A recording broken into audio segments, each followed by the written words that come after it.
Welcome to another edition of Hearsay Culture. My name is Dave Levine. I'm a resident fellow at the Center for Internet and Society at Stanford Law School, and I thank you for joining me today on Hearsay Culture. You're listening to KZSU-FM, Stanford. Today I'm very pleased to have on the author of a book that has just come out entitled The Perfect Thing, How the iPod Shuffles Commerce, Culture, and Coolness. The author is Steven Levy, an editor at Newsweek, and I'll give him a better opportunity to introduce himself. But very briefly, he is the senior editor and chief technology correspondent for Newsweek magazine. He's also the author of several books. The book that I'm most fond of, and wow, I got to know his name, is his book Crypto, dealing with a fascinating story of the alliance basically between government, business, and the world of hackers, quote unquote, that very loaded term. We're going to be talking today, however, about his new book regarding the iPod. And having gone through the book and read it, it's a fascinating story of the development of the iPod as well as its impact both on socialization, culture, music, how people interact with each other. It's really a very broad-ranging book. And the title itself is something that we're going to explore a little bit in what Steven means by the phrase perfect thing. I'm very excited to have him on, not only because of the impact of the iPod on the world of technology and the world of music, but also because KZSU is a station where most of its programming focuses on music. And in fact, I certainly am a somewhat biased interviewer because I, like many other people, own an iPod.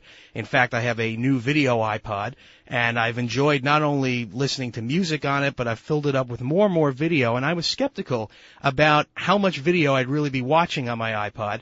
And Steven talks about that in his book as well, and even talks about some of his very interesting and revealing interactions with Steve Jobs of Apple as well as Bill Gates from Microsoft, and we'll explore that as well. But what I found is that as far as video goes, I'm actually watching far more video on it than I thought I would.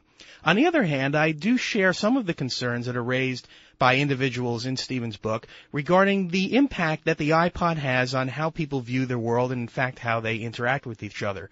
And my interest going back into the world of technology initially started with a certain amount of Luddite views regarding what technology would mean and what it would do for us. And in fact, I was often concerned as I saw the Walkman kick in, which is another development that led up to the world of the iPod that Steven discusses in his book. But I was very concerned as I saw more and more people kind of mindlessly listening to music, and I'm certainly a music fan, but not really interacting the same way that they did with others. So all of these social impacts are discussed in the book as well as economic concerns. So it's really a far-ranging book, and we're going to talk first about the logistics of the book itself and some of its interesting characteristics, and then delve deep into the technology, the cultural, and in fact the impact on the music world. So as always, I try to pick music that does, in one way or another, fit into the theme of the discussion, and in a very tongue-in-cheek manner, I've chosen as a theme song today, Everybody Loves You Now, the early Billy Joel song. Again, using it in the tongue-in-cheek manner, it does touch on how popular the iPod is, although I don't think I would ascribe some of the more nihilistic or narcissistic elements of the song to others. But when we return from another tongue-in-cheek song, I'll be very pleased to start the conversation with Steven Levy, author of The Perfect Thing, How the iPod Shuffles Commerce, Culture, and Coolness. Perfect Love, the song which kind of starts us on the conversation today. Steven, thank you for joining us. My pleasure. Let's dive right into the discussion, and this show is being recorded on October 25th, and I know that you have other events where you're going to be discussing the book, and so we'll jump right in to kind of the overarching question that begins the discussion. The Perfect Thing. It's a very provocative title. And in fact, the cover of your book is designed in an interesting way because you appear to use the front, back, and side view of an iPod. Tell me a little bit about the title and how you came to that very, like I said, very provocative way to catch people's attention. So I guess the question you're asking me is the iPod perfect? Well, that's what we're getting to, certainly. Yeah. And the answer is no, and yes, sort of. The answer is no in the sense that it's not flawless. The iPod does have some, ways that it could be improved. The battery is sometimes not all you'd want it to be. It might go too soon. There's no on-off switch. Some people like an on-off switch. The way that you buy songs from the iTunes store, it doesn't interoperate with competing devices, and I'm a little critical of that. I'm sorry. But on the other hand, the iPod is perfect in the sense of the perfect storm model. That everything came together. The technology, the internet, the way we listen to music, the beauty of the device, and just this time to lead to the iPod, having a huge impact, especially for such a little guy. And the second thing is that sometimes when you have an iPod, you're doing a shuffle, and just the right song comes up, and the world transforms itself around you, and all you could say is, perfect. And it's definitely an experience, I think, that most people that listen to any kind of portable music device, and again, you do talk about the Walkman being starting the soundtrack of our lives idea. And I'm curious, with the title itself and the nature of the book, it does open up the possibility of criticism. I'm curious to get your view on it. I think that you do explain very quickly in the book that one could jump to a conclusion saying that I think that this device is perfect in the sense that it has no flaws.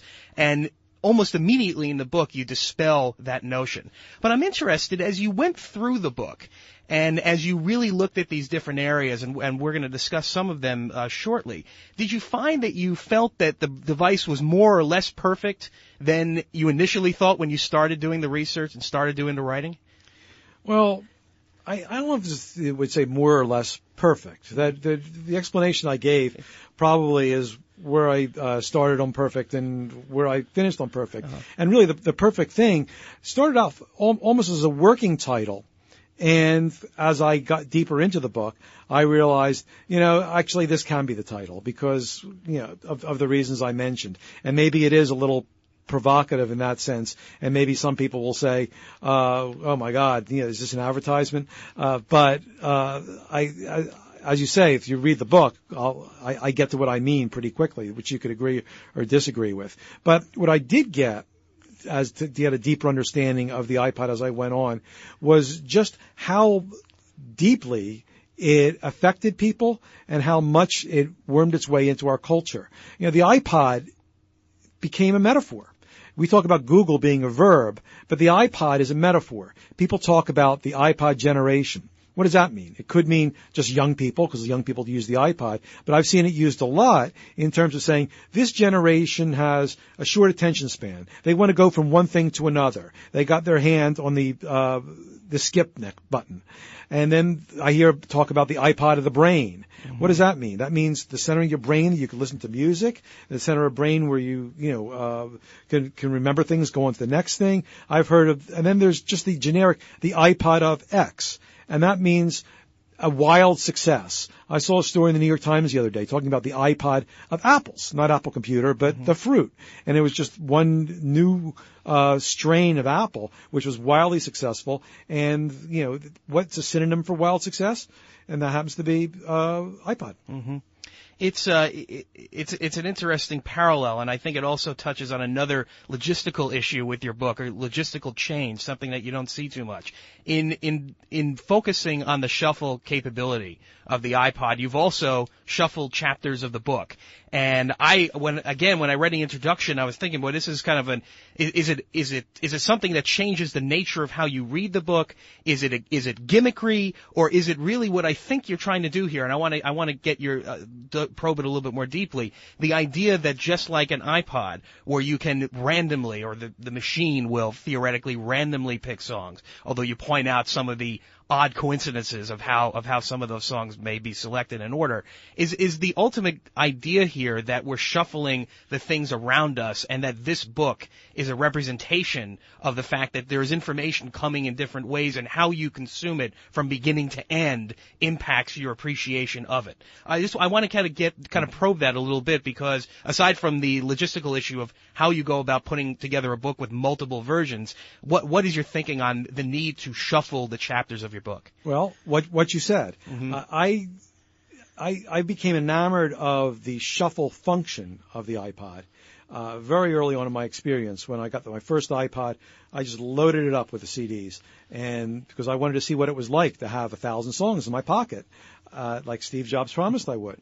And I found the best way to then use the iPod was to just put it on the shuffle function. At that point, you had to go through about 3 menus to get to the shuffle thing, to be able to shuffle the songs, which basically means just rearrange them. Just like a blackjack dealer shuffles a deck of cards and puts them in a different order, just put your music collection in a different order. And it was a great way to listen to music. It delivered novelty and some mystery and excitement. And then I started to think about shuffling in a larger sense. And it turns out, what you referred to before, I think you get it, that we're shuffling everything these days. The technology of digital, computers and storing things in digital files allows us to mix and match and mash endlessly. And when we would go shopping. We would shop just where we physically were. We'd go into a department store or a mall, and that was where we do the shopping. We'd have to get into our car and drive somewhere else to look at something else. Now we go on the internet and we shuffle shopping. One item here in New York City, and next item maybe in France. We shuffle our news. It's not just the newspaper that comes, on your doorstep in the morning, but you start with an article in the New York Times, and then you go, of course, to Newsweek, and then off to the Stanford Daily. So shuffle is part of our lives now. The TV schedule shuffled, the radio shuffled, and what I wanted to do was start people thinking about, what does that mean? The answer to what's the reading experience is sort of a mystery to me. I really wanted to see what would happen, but I certainly wanted people to think about these issues there. And I thought, what better way than to shuffle the book? And I want to make clear that every chapter is self-contained. I wrote each chapter as an essay. It's with itself a beginning, middle, and end.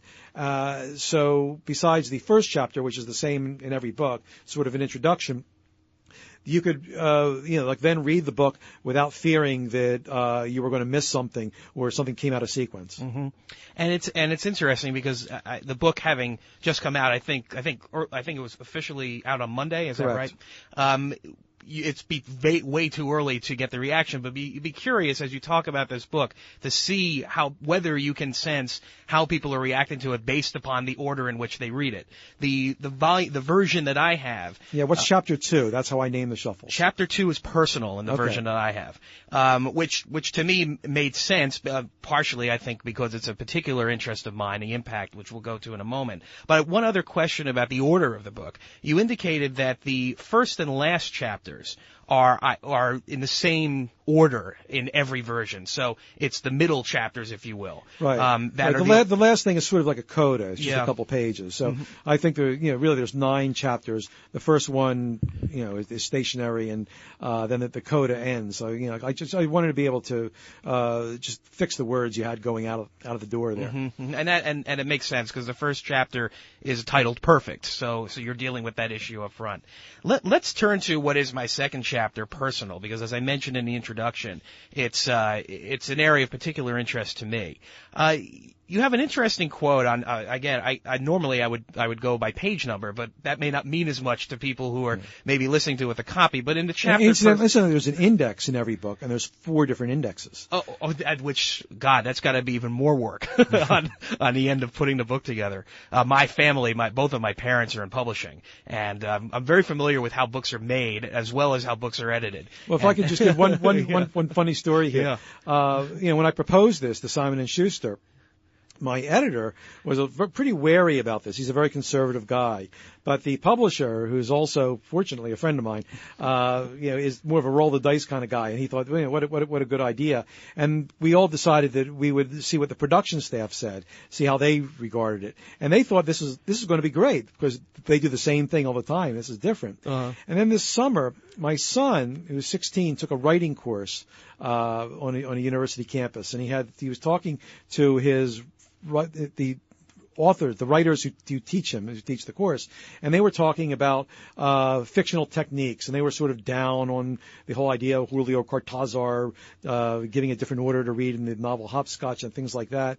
And my son, raises his hand, very excited. And said, well, my dad has a book coming out, and he's going to shuffle the chapters. Different people will get them in different orders. And the teachers looked at him and just shook their heads and said, no publisher would ever let them do that. And certainly it's funny because my father is on the manufacturing side of books, and I remember hearing about how you had to get the chapters together into different versions, and I mentioned this to him, and the shock and awe of the fact that, wow, you had to have these different versions, and how are you going to put it together? That's probably a topic for a different type of show on the manufacturing of books. But turning to the issue of the personalization and what you call personal chapter.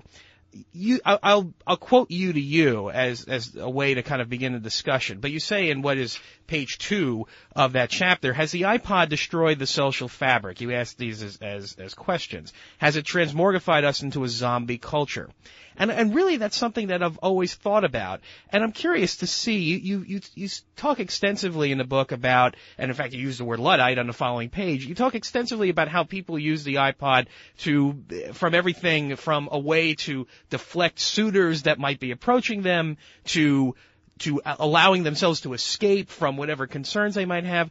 I'm curious whether at the end of the day, when you talk to all of these people, how much impact is the iPod and the fact that people are able to contain themselves in their own world while interacting with a whole host of people? How much impact has that really had at the end of the day on destroying, using that phrase, the social fabric as you see it? Well, it's kind of interesting. I mean, by and large, the places where iPods are ubiquitous are places where normally social discourse is not thriving. Mm-hmm. So where do I see iPods everywhere? I live in New York City, on the subway.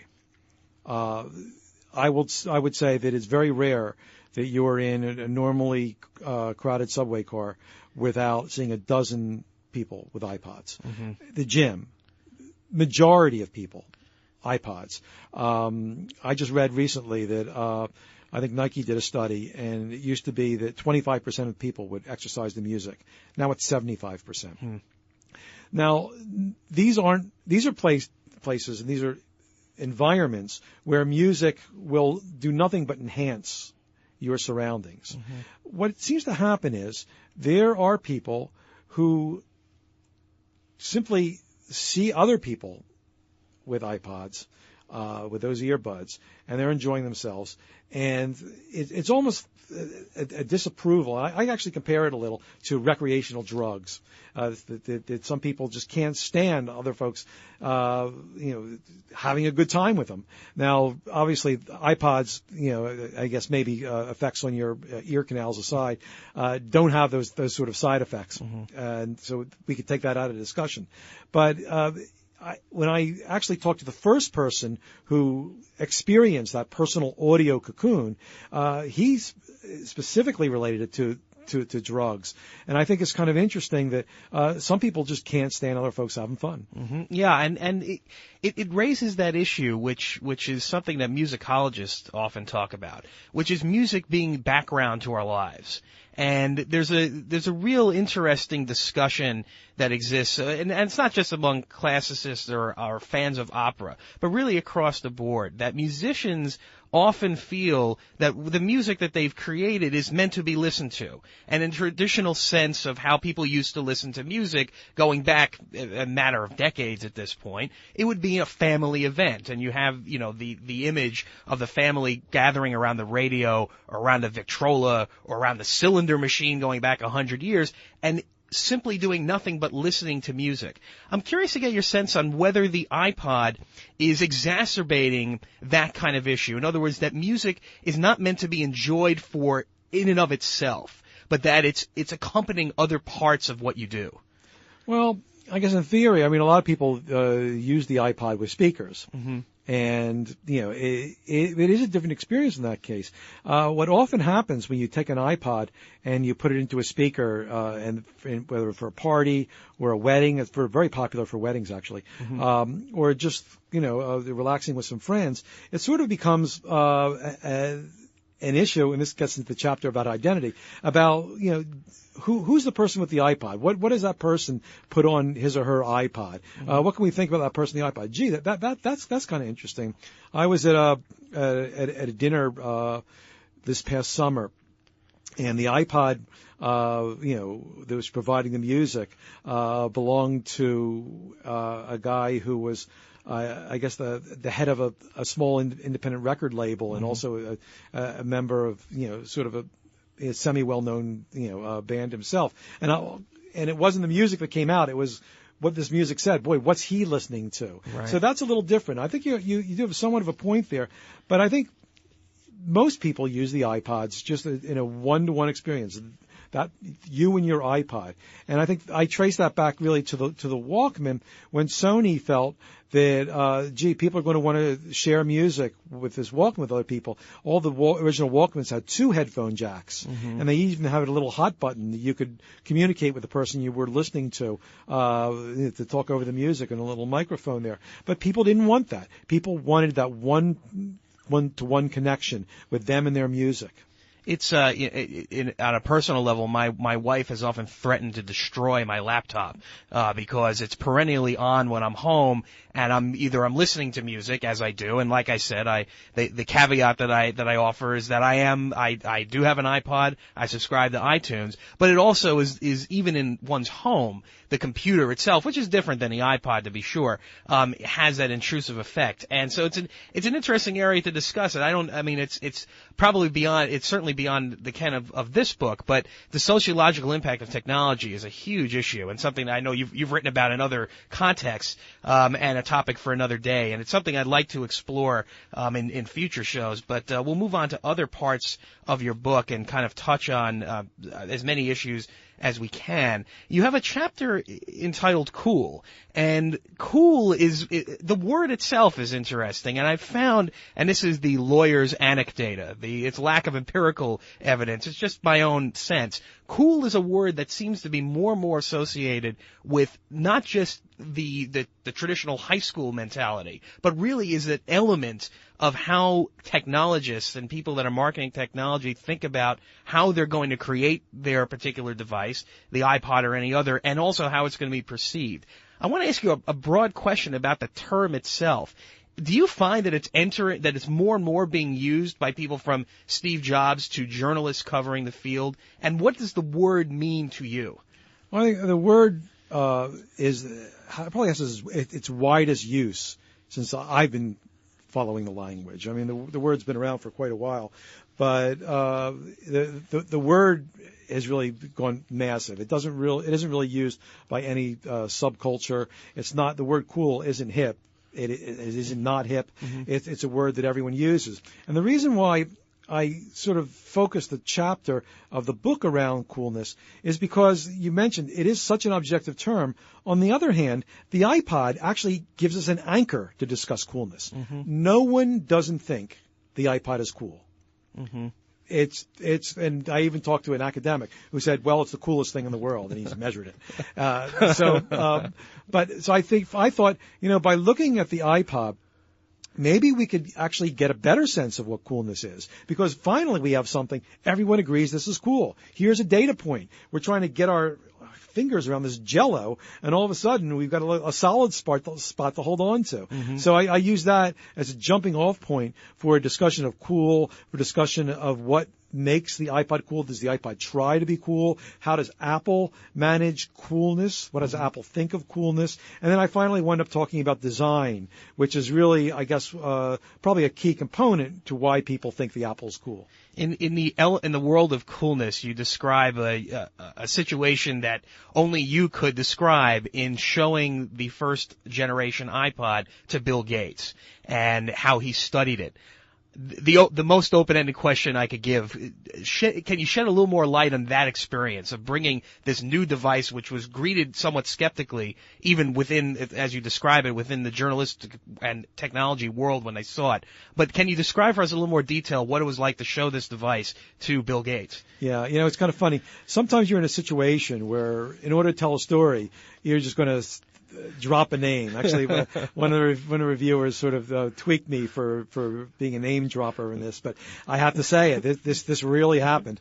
The day the iPod came out, Apple brought one to my office.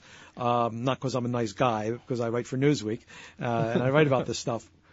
So I had one of the first iPods, certainly one of the first iPods in New York City. And that night, there was a dinner because the next day, Microsoft was going to have their launch of Windows XP.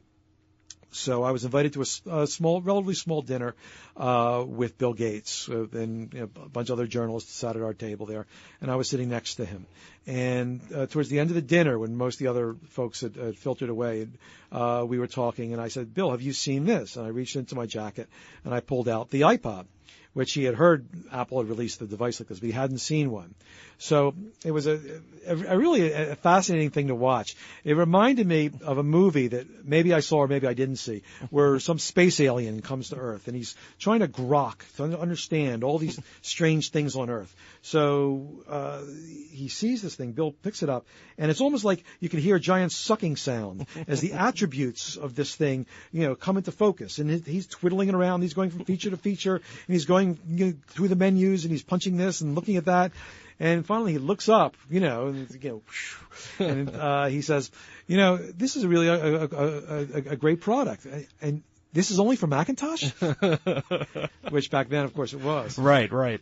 And I'm curious, because you've covered Apple and you've known Steve Jobs for how long? Well, over 20 years. What, as getting to know someone as closely as you clearly have covering him, how did it impact the creation of your book? I mean, you clearly had an enormous amount of access to him personally and based upon the interviews that you cite. But I'm curious how that relationship impact how you put the book together. Yeah. Well, first I want to make it clear. It's a professional relationship. Right.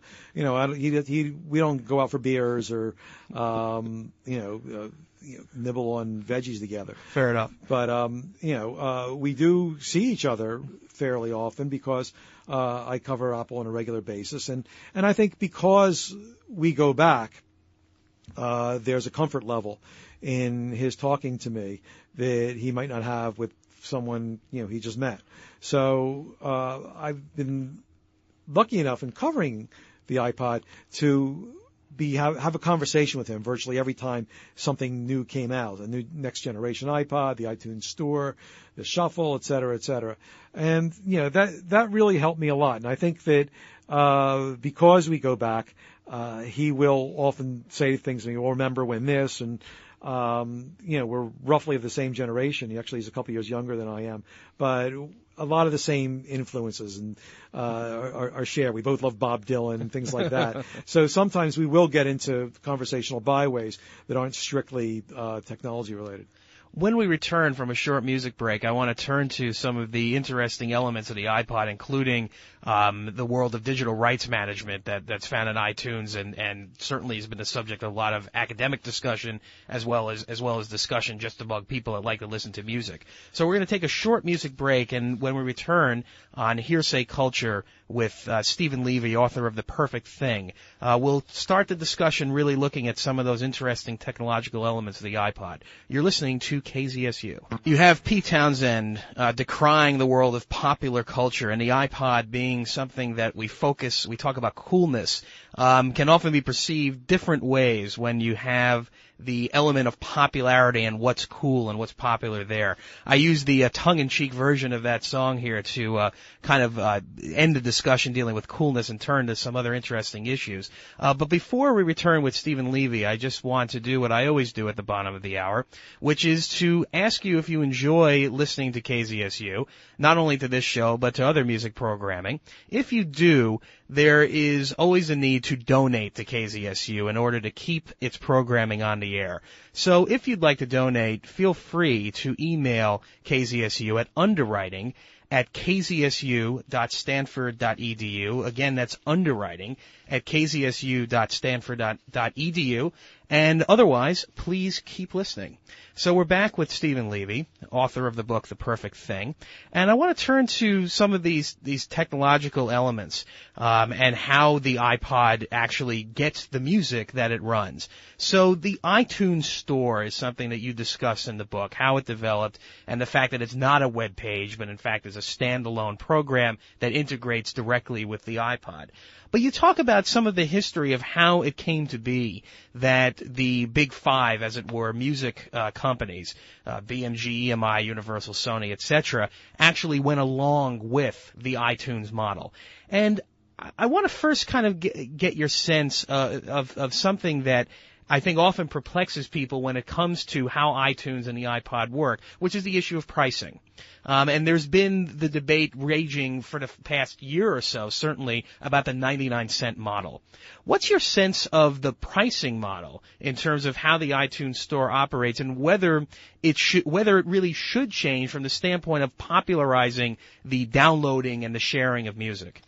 Well, I think the 99 cents a song thing was a brilliant move, really. What Steve wanted to do was basically say, I'm going to simplify the experience of buying music, period. Not just buying music online, just buying music, and improve it in a way by and what he knew all along, though I think the record companies were a little slow on the uptake on this, was that there's going to be a huge difference between having to choose to buy everything on a CD and just buying maybe the one or two cuts you like the most, the ones you've heard and you want to own.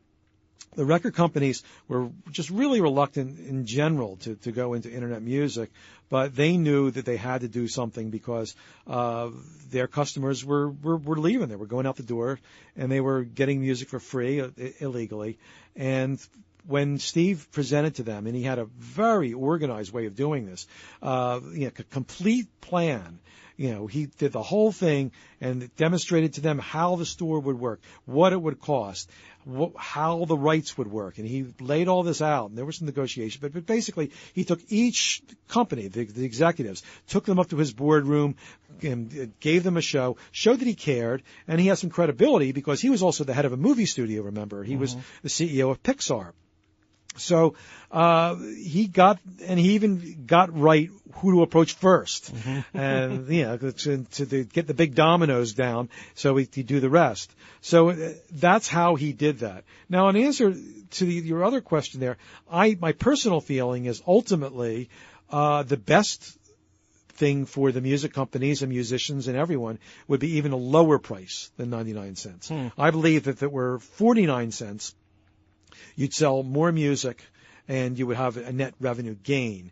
And I base this on some data that Rhapsody, Real Networks, did a sale a couple of years ago where they actually absorbed the cost themselves. They sold songs for 49 cents instead of 99 cents, and they sold 6 times as many. So think of it, maybe half the revenue per song, but 6 times the songs means 3 times the revenue. Right. And it does suggest kind of the battle that ensued, or at least that's been going on. It seems to have died down a little bit now, but it was really killing the golden goose. You had a situation, at least in my view, where the entertainment industry was running into serious problems, and here was a model that actually worked. And you point out the sales data on iTunes, even in the first week. What you're talking about? A million? Was it a million downloads? Yes. Which is obviously an incredible number. Touching on that a little further, is of course, as we're recording this show now, 4 miles from here is a Tower Records that's going out of business. Tower Records, of course, built on the traditional brick and mortar idea of selling CDs. They expanded into DVDs, but it's a music store. They sell some books as well. Another medium which people have predicted would demise, but here I am holding a book right now.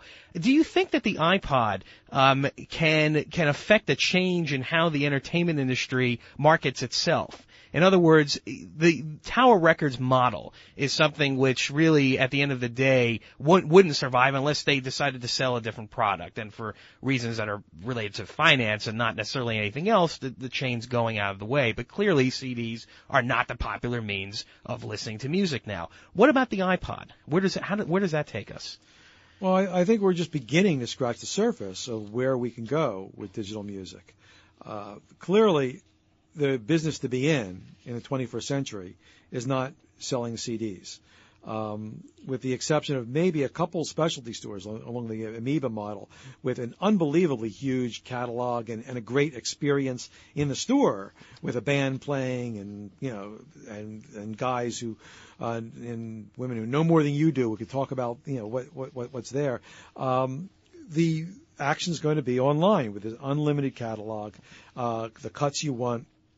And as we're seeing, a huge explosion of places devoted to music discovery with all sorts of models, whether analyzing the sonic attributes of a song or from a social networking kind of model. Mm-hmm. And I think we're going to see all of that stuff come together. And I think the iPod, if Apple's smart, and I think they are, clearly, is going to ride on that. Interestingly, Microsoft has pegged that aspect of the future of digital music as what they hope will be a differentiating factor in their contender called Zune, which is coming out this year.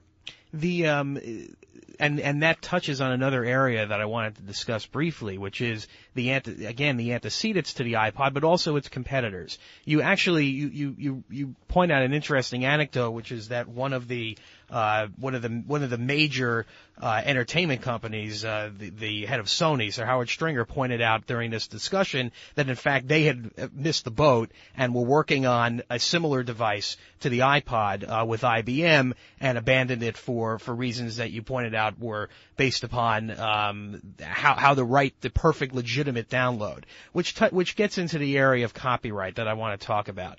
It was interesting to me and to find out through reading your book that there was a debate literally down to the number of how many downloads you could have of a song, how many times you could copy it, and that the numbers really were ranging from 10 at the highest number it seemed to 3, which is where we are now in terms of the sharing aspects, if I'm correct, of iTunes. Well, in iTunes, actually, you have 5 computers. You have 5 computers. 5 now. In terms of the, and I've got all 5. Every time I get a new computer in the house, I've got to figure out what to deauthorize and what to send away. Yeah, which is the challenge of the copywriters, and I'm curious because there's an example of the copyright owners deciding that 5 copies of a particular song is okay when you purchase it once, and I'm curious about your sense of the debate that ensued in terms of the exact number and what would be the appropriate number. Where are we today? Does the fact that the entertainment industry is willing to do this, combined with the fact that the technology allows for this ease of access, mean that we're looking potentially at a situation where the strict enforcement of copyright might be slowly whittled away? In other words, does the iPod allow, because of the economy of scale that they were discussing in terms of the pricing, allow for the possibility that enforcement changes and what the entertainment industry ultimately wants to do with their rights changes as well?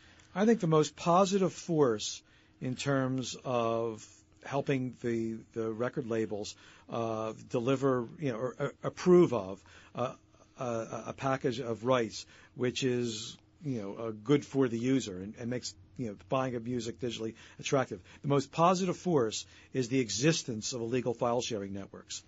I'm not endorsing them, but I'm saying the fact that they're out there keeps the record labels honest to a certain degree. They can't walk away from it. They can't say these rights have to be too restrictive because people will abandon it.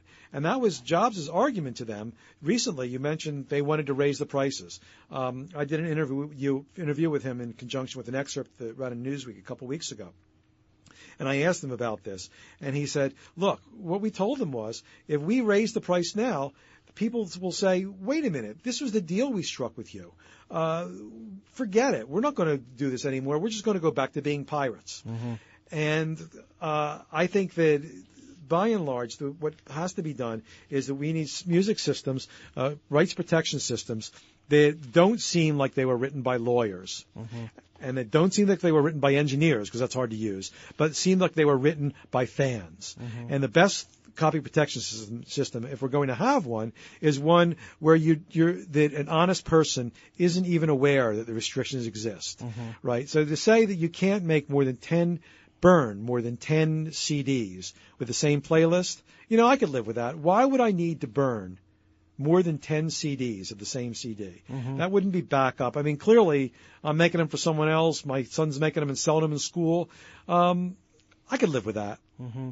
But, but right now I say that 5 computers, that might be, that I could use some more, right? Mm-hmm. And there's only 3 people in my family. Right.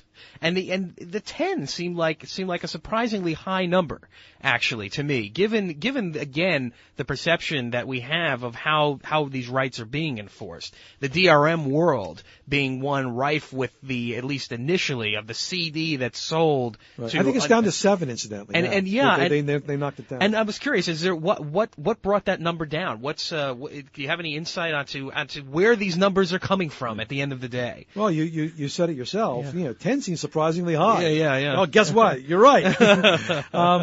At every step, there's the bean counters at the record labels. They just went lower and lower and lower. I tell one story when Jobs was laying out this plan in the boardroom. He would go into whiteboard and he'd write, okay, we want like 10 burns and we want 5 computers and et cetera, et cetera.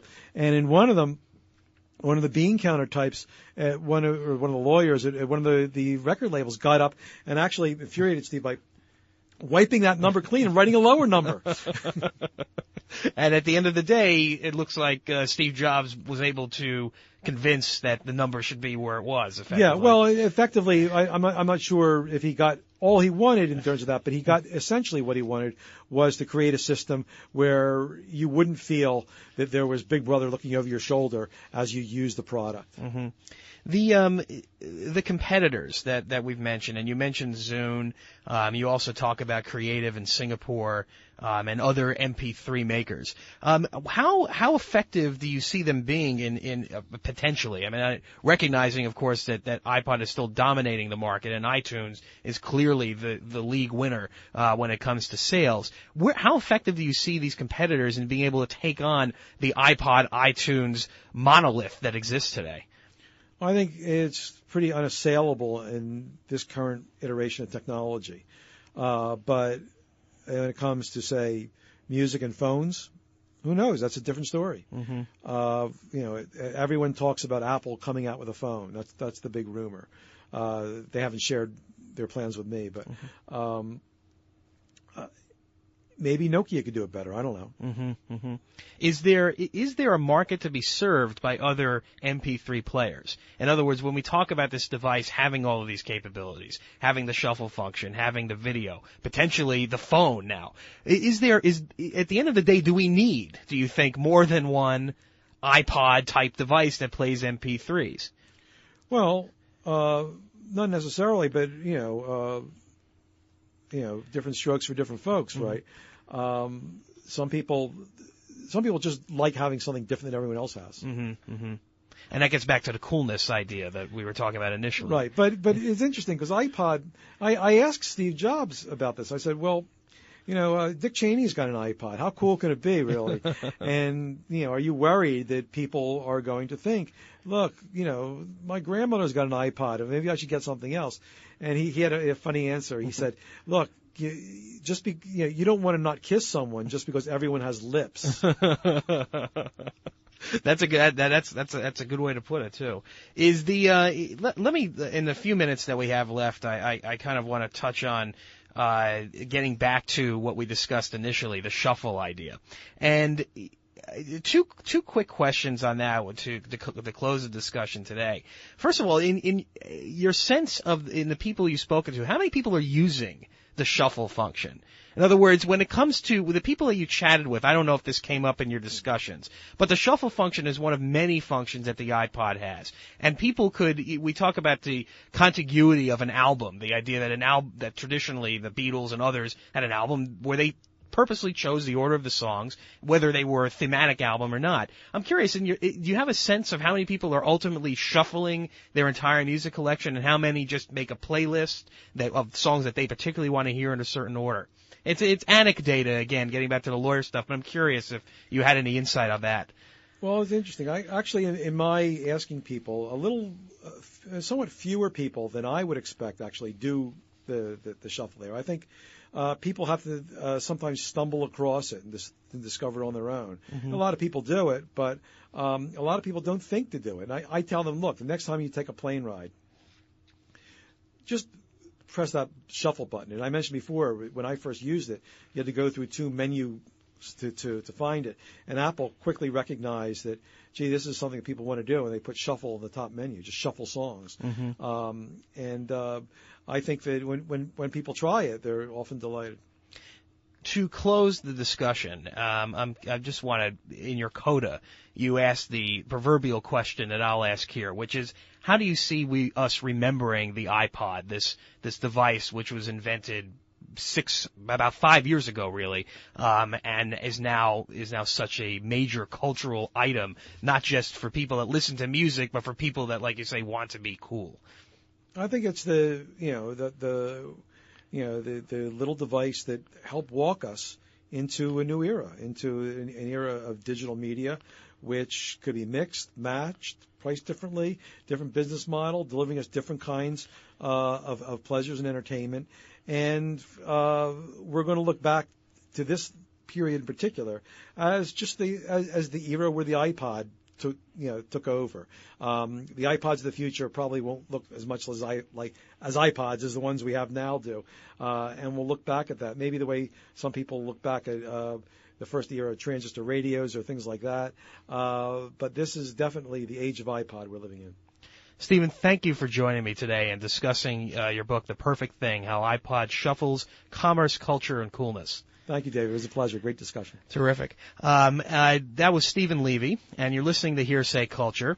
And I want to thank Steven again for coming here today and actually being in the studio recording. And although he's off to other events discussing his book, I do want to also point out that he's the author of a couple of other books that I would suggest people that are interested in these issues take a look at. The book Crypto, How the Code Rebels Beat the Government, Saving Privacy in the Digital Age, is another piece of work that Steven's done that I think for anyone interested in computer technology and in security issues would be interested in. But when we return from a short music break, appropriate for a discussion of the iPod and of music generally, we will wrap up the show. Freddie Johnston singing This Perfect World.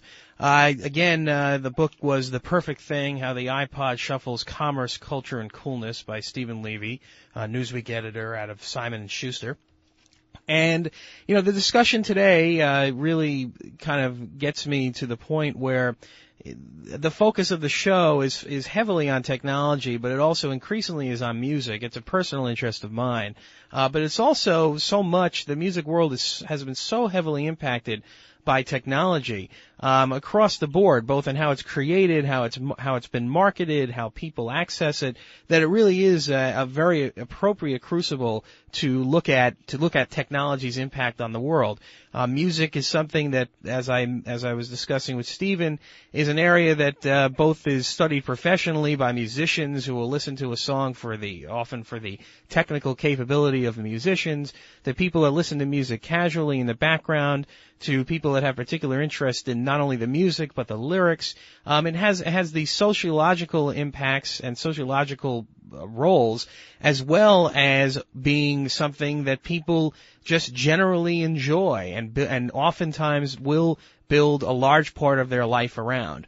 I'm an amateur musician. I grew up in a house where music was played a lot, and there's no question in my mind that having grown up in a home that focused heavily on music and on culture impacted how I view the world. So I was pleased to have Steven on today discussing his book, and I'm looking forward to having other authors on. I'm going to have a run of authors really coming up the next several weeks. Just to briefly preview where we're headed. Next week, I'm going to have an interview that I did with Alyssa Hecker, who's an attorney in New York, who actually is on the music licensing side, or was on the music licensing side of the entertainment industry, and we'll have a robust debate about the state of copyright law. And then I'm looking forward to having a number of authors on, ranging from Eric von Hippel, the author of Democratizing Innovation, to Henry Chesbrough, author of Open Innovation. to Paul Duguid from Berkeley, author along with John Seeley Brown of The Social Life of Information, and many other people. Also, even going into December, I'm looking forward to interviewing Frank Pasquale, a professor of law at Seton Hall University, who's taking a look at the search engines and how search engines actually put information together. So I continue to have discussions with people that are doing the writing on these issues, as well as people who are actually in the industry. And I'm in the process of arranging for guests going into next year. And I do encourage anyone listening, either by podcast or on KZSU Live, to contact me by email at dlevine@law.stanford.edu. Again, dlevine@law.stanford.edu, and really suggest any guests, as well as offering any comments or criticism, good or bad, positive or minus, regarding how the show is running, because I do welcome that feedback, and I actually do incorporate the thoughts of people that are listening into how I set up the show. It's an ever-ending quest to improve, and I do feel that by getting that feedback, it only helps the show improve, and it also allows me to gauge what people are interested in hearing about. So thank you again for listening to Hearsay Culture. My name is Dave Levine, a resident fellow at the Center for Internet and Society at Stanford Law School. You can learn more about the show by going to cyberlaw.stanford.edu and checking out my blog. You can also, of course, as I mentioned, if you're not listening to this live on KZSU, you can listen to the show on the iTunes webpage for the Center for Internet and Society. You do need to have iTunes. But once you get iTunes, you can then listen to the show via podcast. And I'm also, as I've mentioned before, working on other ways to actually have the show available to people that don't have iTunes. So that's all coming together, and will be coming together in short order. Thank you for listening today. Stay tuned for Mike as he enters back into the full-time world of music.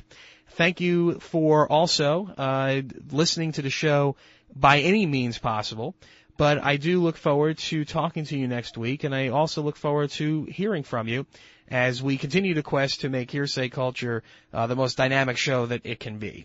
So thanks for listening today, and enjoy the rest of your day.